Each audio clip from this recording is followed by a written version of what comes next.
السلام عليكم ورحمة الله وبركاته أعزائي المتابعين.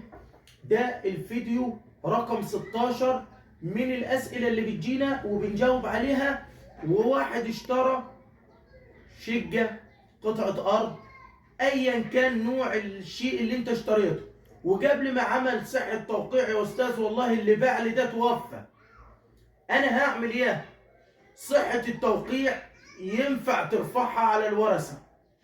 فلو انت واحد باع لك شيء وقبل ما تعمل صحة توقيع وراح قرر في المحكمة، الراجل ده توفاه الله قبل الجلسة، قبل انت اصلا ما تمشي في الاجراءات، يجوز لك انك تعمل صحة توقيع وتختصم فيه الورثة.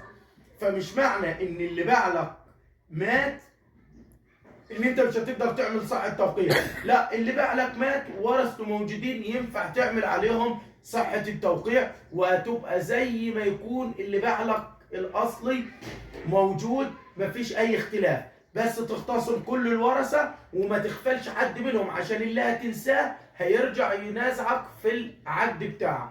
انتظرونا في فيديو جديد ومعلومة جديدة.